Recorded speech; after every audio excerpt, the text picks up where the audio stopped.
Pemirsa, potensi pertumbuhan Krakatau Steel sangat besar sejalan dengan prospektifnya bisnis perseroan. Kita akan membahas prospek bisnis Krakatau Steel bersama Direktur Utama PT Krakatau Steel Persero Tbk, Silmi Karim. Selamat pagi, Pak Silmi. Selamat pagi. Iya, Pak Silmi, kita pertama mengucapkan selamat dulu dengan diresmikannya atau mulai beroperasinya pabrik HSM 2 begitu di September kemarin di awal bulan begitu. Ini kita ingin berbicara soal kinerja perseroan bahwa di semester 1 Krakatau Steel ini bisa mencetak pendapatan hingga 600%, kurang lebih seperti itu. Seperti apa kinerja perseroan hingga saat ini, Pak Silmi? Ya, kalau kita lihat dari sisi penjualan kan naik sekitar 90%. 90%. Naiknya saja dibandingkan penjualan sampai semester 1 2020. Kemudian dari sisi profitabilitas itu tadi disampaikan kenaikannya 600%. Karena semester 1 2020 hanya untung 5 juta, di 2021 untungnya 33 juta. Nah, ini tidak termasuk sampai kinerja bulan Agustus, yang sudah disampaikan langsung oleh Pak Erik bahwa keuntungan Krakatau Steel sampai dengan akhir Agustus 2021 sebesar 800 miliar. Ya. Baik, dengan melihat pendapatan dari perseroan seperti ini dengan kenaikannya yang hingga 600% itu tadi, ada strategi yang akan dilakukan oleh perseroan untuk terus meningkatkan kinerja. Kita melihat untuk menutup tahun ini begitu, nanti akan seperti apa strategi yang akan dilakukan? Ya, tahun ini kalau target kita itu saya ingin sih bisa tutup dengan keuntungan 1 triliun. Ya, tapi tentunya kan ada beberapa faktor penunjang daripada rencana tersebut. Kalau kita bicara strategi, saya rasa strategi yang sudah dilakukan dari tahun 2020 adalah strategi yang memang paling tepat untuk Krakatau Steel. Yang pertama kan adalah efisiensi. Ya. Kemudian yang kedua adalah hilirisasi. Dan untuk mencapai efisiensi kerja operasional yang baik, ya, itu diperlukan digitalisasi. Nah, kemudian juga bisnis model dan bisnis prosesnya kan kita perbaiki, kita sempurnakan. Dan menyempurnakan itu kan harus melalui satu proses. Ya, ada learning curve-nya, ya, sehingga tidak sudden. Ya. Tidak ada bisa orang lagi di ICU langsung suruh lari 10 km. Butuh proses ya, Pak, untuk recovery. Proses. Nah, proses ini sudah dilalui. Baik. Ya kan? Tapi tetap dalam tetap harus waspada. Namanya bisnis itu kan tidak bisa kemudian ngerasa bahwa ini udah untung terus kemudian semau-maunya nggak bisa. Ya. Dan keuntungan bisa terus didapat. Yang untung bisa jadi rugi, yang rugi bisa jadi untung, yang untungnya bisa jadi rugi. Nah, ini kan harus ada kedisiplinan. Kemudian dalam melihat strategi, ya, itu juga harus sesuai dengan keadaan. Parameternya salah, ya, untuk kita ambil sebagai referensi, bisa juga berakibat kepada keputusan yang salah. Nah, itu. Baik. Untuk sempat ada juga proyek blast furnace yang sebenarnya sudah diinisiasi dari 2008 dan informasinya adalah saat ini perseroan sudah menerima ada MOU dan sudah ada mitra strategis yang sudah berminat begitu. Progresnya seperti apa, Pak? Dan sejauh apa ini juga bisa mendukung pergerakan atau prospek dari perseroan? Kalau untuk blast furnace, konsentrasi saya adalah untuk membantu dalam menyelesaikan hutangnya sendiri. Jadi buat saya case blast furnace itu atau project blast furnace itu yang terpenting bisa beroperasi, kemudian bisa berkontribusi dalam membayar hutangnya sendiri. Baik. Jadi jangan membebani yang sudah baik. Sekarang begitu sudah baik. Jadi saya jaga benar bahwa jangan sampai ini malah mengganggu. Baik. Ya. Karena ini kan project 13 tahun yang lalu. Iya. Ya kan? Nah, kemudian juga adalah dalam penyikapannya, ya, kita juga mesti realistis. Jangan sampai kemudian kita terlalu overconfidence, ya, ataupun juga salah dalam meresponnya. Nah, ini ada artnya sendiri, ada seninya. Baik, baik. Dan dengan target 2000 kuartal 4 kalau tidak salah 2022 akan mulai bisa beroperasi begitu ya untuk proyek blast furnace ini, Pak Silmi? Tetap peminatnya ada. Oke. Ya, tetap peminatnya ada. Ya tentunya kan dengan kita adjustment, ya, kita kembalikan ke teknologi yang memang sesuai. Ya, jadi apa-apa yang kurang tepat kita beres. Baik, baik. Ya, kita beralih ke pabrik HSM2 nih, Pak, yang baru saja diresmikan. Ini berapa target produksinya? Karena kalau kita mengutip apa yang disampaikan Presiden Jokowi, dengan adanya pabrik ini kita berharap Indonesia bisa lepas dari jeratan impor baja begitu nantinya. Seperti apa, Pak? Pabrik itu kan, kalau pabrik baja kan tergantung produknya. Setiap pabrik itu pasti punya produk. Baik. Nah, hot strip mill itu menghasilkan produk namanya HRC. Nah, HRC ini yang diproduksi oleh HSM2 adalah sebesar 1,5 juta ton. Apakah Krakatau Steel sebelumnya sudah memproduksi memproduksi produk HRC? Sudah. Dari tahun 80, KS sudah memiliki pabrik HRC. Ya. Nah, memang efisiensinya beda, teknologinya yang sekarang lebih bagus jauh, ya, dan kemudian kapasitasnya juga sudah ada saat itu 2,4 juta ton. Ditambah dengan 1,5 artinya 3,9 juta ton. Nah, kebutuhan Indonesia kurang lebih 3,8 sampai 5,5 juta ton HRC. Ya, kita produknya dulu nih. Ya, bukan baja keseluruhan, kan baja produknya macam-macam, ada yang long produk. Kemampuan pemenuhan kebutuhan begitu ya, Pak ya? Jadi kalau untuk produk HRC, saya bisa sampaikan tidak perlu impor. Nah, Pak Jokowi kan bisa berhitung, beliau bekas pengusaha, ya, dengan penghematan 1,5 juta ton, ya, dikali 1.000 per ton, $1.000.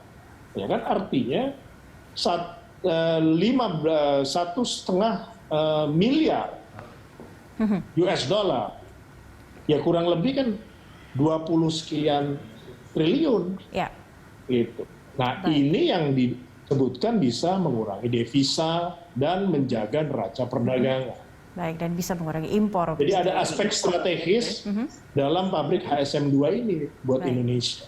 Dan artinya saya juga bisa merasakan atau melihat optimisme dari yang disampaikan oleh Presiden Jokowi dengan adanya HSM2 yang baru diresmikan. Kita bisa betul terlepas dari tunggungan impor baja begitu, karena satu faktor pemenuhan kebutuhan produksi bisa terpenuhi dengan HSM2 ini. Baik, kita akan lanjutkan dialog kita di segmen berikutnya, Pak Silmi. Pemirsa tetaplah bersama kami, Dialog Corporate Action akan kembali usai jeda. Pemirsa, Krakatau Steel Persero Tbk telah menjadi emiten di Bursa Efek Indonesia sejak tahun 2010. Rekan saya, Cikal Multazam, akan menyampaikan berbagai informasinya untuk Anda. Cikal, silakan. Ya, baik Cakri dan juga pemirsa, saham Krakatau Steel Persero Tbk telah menjadi salah satu yang pergerakannya menarik untuk diamati. Kita simak datanya. Kita simak untuk PT Krakatau Steel Persero Tbk dengan kode saham KRAS melakukan pencatatan pada 10 November 2010 berada di papan utama bursa dengan bidang usaha industri baja di sektor barang baku, industri logam dan mineral dengan sub industri baja dan besi. Kita simak untuk pemegang saham KRAS di mana saham mayoritas sebesar 80% atau 15,47 miliar lembar saham dimiliki oleh negara Republik Indonesia dan 20% atau 3,86 miliar lembar saham dimiliki oleh masyarakat. Selanjutnya, Cakri dan pemirsa, kita simak pergerakan nilai saham KRAS dimulai pada 4 Januari di Rp442 per lembar saham, kemudian naik cukup signifikan pada pertengahan Januari di tanggal 15 di Rp775 per lembar saham, kemudian kita lihat trennya menurun dari Februari hingga Maret dari Rp730 per lembar saham, kemudian di Rp605, kemudian cukup stabil di periode April, Juni, dan Juli di Rp670, kemudian naik di 3 Juni Rp680, kemudian trennya menurun dimulai dari 21 Juli di Rp545 per lembar saham, kemudian pada 25 Agustus di Rp530 per lembar saham, dan kembali di level 400-an di 29 September di Rp498 per lembar saham. Demikian Cakri, informasi yang dapat saya sampaikan, kembali ke Anda. Baik, terima kasih Cikal. Ya, kita kembali bersama Bapak Silmi Karim, Direktur Utama PT Krakatau Steel. Pemirsa, Pak Silmi, kita tadi sudah melihat pergerakan dari harga saham keras terakhir ditutup di harga 498 begitu kemarin. Tapi kita berbicara soal sebenarnya berapa besar sih pasar dari Krakatau Steel kalau untuk kita lihat di dalam negeri dan juga di luar negeri, dan sekarang angkanya adalah kalau tidak salah 40% kebutuhan baja di dalam negeri begitu. Seperti apa pasar baja begitu Anda sendiri melihat untuk Krakatau Steel? Ya, Krakatau Steel kan memang pelaku utama untuk memasok baja di Indonesia. Nah, atas berbagai macam produk kurang lebih sekitar 40%. Terus kemudian sekitar 30% diisi oleh produk-produk pabrik lain. Ya. Ada salah satunya juga udah di bursa. Ya. Kemudian sisanya lagi impor, sekitar 35% lah. 30-35% impor. Ya. Nah, jadi kalau kita lihat pangsa pasarnya ya pasti tumbuh. Karena Indonesia sedang membangun, ya, membangun baik itu infrastruktur maupun industri. Nah, kurang lebih kalau saya prediksi ya saat ini kan sekitar hampir 70 kg per kapita per tahun. Dalam tempo yang tidak terlalu lama, asalkan industrinya bangkit, ya, itu akan ke 100 kg per kapita per tahun. Baik. Karena sebenarnya rata-rata itu konsumsi per kapita baja setiap negara itu di kisaran 250 kg. Sebenarnya Indonesia masih di bawah itu, ya kan? Karena 70 ke 250 itu kan ada gap. Ya, saya ambil contoh untuk Korea Selatan aja itu 1.200 kilo per kapita per tahun kebutuhan bajanya. Nah, ini yang saya melihat peluangnya masih besar. Cuman memang karena di masa lalu pengelolaan Krakatau Steel itu ada beberapa hal yang menjadi catatan, ya, sehingga tidak siap untuk bertarung di saat peluang itu terbuka. Ya. Nah, sekarang karena kita sudah siap, bukan hanya sebagai market leader, tetapi juga harus menjadi pelaku utama, ya, dan kemudian juga ikut dalam partisipasi perkembangan daripada peluang bisnis maupun juga kenaikan daripada kebutuhan baja nasional. Baja nasional, terutama untuk baja nasional ditambah dengan beroperasinya pabrik baru dengan kapasitas yang juga besar begitu ya Pak. Kita semoga targetnya bisa ada di rata-rata pemanfaatan baja kebutuhan secara general, begitu, secara global begitu. Baik, kita masih ada satu segmen lagi untuk membahas seperti apa prospek dari Krakatau Steel. Pemirsa, Dialog Corporate Action akan kembali usai news update. Kembali di Dialog Corporate Action, pemirsa, masih bersama Direktur Utama PT Krakatau Steel Tbk, Bapak Silmi Karim. Pak Silmi, kita beralih untuk berbicara terkait rencana perseroan untuk melakukan aksi korporasi, dan ini yang sedang menjadi jangka pendek begitu untuk mendorong 4 entitas untuk IPO begitu. Sejauh mana progresnya hingga saat ini, Pak? Ya, itu ada perubahan strategi. Baik. Ya. Jadi, kita kan sudah menggabungkan menjadi satu subholding yang namanya Krakatau Sarana Infrastruktur atau KSI. Jadi Krakatau Bandar Samudra, kemudian Krakatau Daya Listrik, Krakatau Industrial Estate Cilegon, dan satu lagi adalah Krakatau Tirta Industri, itu digabung menjadi satu subholding. Subholdingnya yang kita tawarkan kepada investor. Baik. Yang pertama adalah melalui pemilihan mitra strategis, ya, sekarang sedang berproses. Peminatnya ada beberapa pihak, ya. Indonesian Investment Authority, kemudian PPA konsorsium, kemudian juga satu lagi adalah SMI konsorsium bersama IIN. Nah, dari ketiga proses ini, dari ketiga peminat ini sudah menyampaikan non-binding offer. Ya, non-binding offer sebagai syarat dalam proses selanjutnya. Jadi mereka sudah melakukan analisa awal. Nah, setelah mereka melewati non-binding offer, itu mereka melakukan due diligence untuk menyampaikan binding offer-nya atau final offer. Jadi kita lakukan secara transparan, ya, dilakukan dengan independent consultant, kita serahkan kepada Mandiri Sekuritas. Ya. Kemudian di sini tentunya dengan backup auditor yang memang punya reputasi internasional, ya, itu akan didapatkan satu angka yang terbaik. Ya. Nah, kemudian dari situ tahap keduanya itu IPO yang subholdingnya tahun depan. Nah, kita lihat dulu proses yang strategic investor ini seperti apa. Ya. Dan ini sudah tahap final. Oktober 15 itu adalah penyampaian daripada final offer atau due diligence-nya selesai, ya, kemudian dilanjutkan dengan proses final offer, dan kita harapkan transaksinya ada di kisaran November atau the latest Desember. Tapi prosesnya itu dilakukan saat ini sampai ketemu angkanya. Nah, dari situ kita tunjuk pemenang. Baik. Yang akan saat ini sudah di dalam proses begitu, kita menantikan untuk kita lihat IPO-nya mungkin akan siap di tahun depan, begitu Pak Silmi. Dan kalau untuk target raihan laba dari perseroan untuk hingga akhir tahun akan seperti apa gambarannya Pak? Yang mana nih? KSI atau yang KS? Untuk KS secara keseluruhan. Untuk KS seperti tadi yang saya sampaikan, itu net profitnya saya punya target itu di 1 triliun.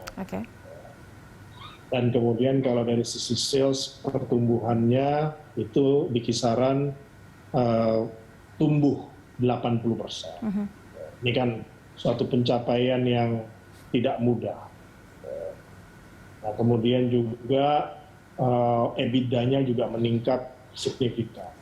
Kemudian anak-anak perusahaannya saya wajibkan untung semua. Wajib untung semua. Yang terkonsolidasi. Yang terkonsolidasi wajib untung. Kalau yang afiliasi itu kan melibatkan mitra, kita tidak mayoritas. Tetapi kalau yang mayoritas, AKS harus untung. Baik. Dan kita support mereka untuk bisa efisien, bisa melakukan transformasi juga.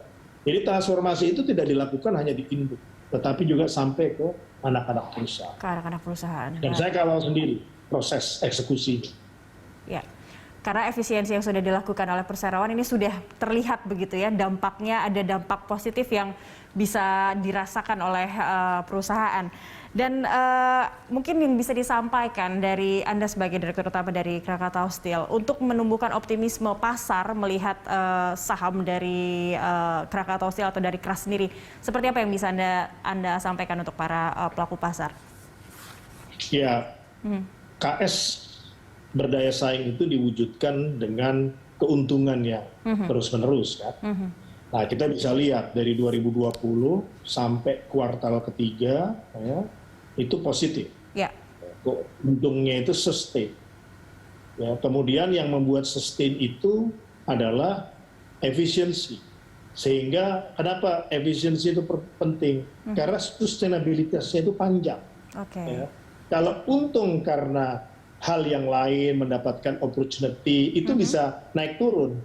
Ya, kadang-kadang opportunity kan tidak selalu ada. Betul. Tapi kalau keuntungan diperoleh dari efisiensi, itu akan sustain. Baik, itu yang bisa. Karena kita cut itu kan sampai 38%. Ya. Baik, efisiensi Dan terus menjadi kunci dari Krakatau Steel untuk kembali sehat sekarang, dan intinya bagaimana Krakatau Steel bisa sustain, dan satu lagi bisa menjadi pemasok baja terbesar juga secara nasional. Itu menjadi salah satu misi dan cita-cita dari Krakatau Steel untuk saat ini. Baik, terima kasih Pak Silmi Karim, Direktur Utama PT Krakatau Steel Tbk telah bergabung bersama kami. Salam sehat. Salam sehat juga. Terima kasih. Sampai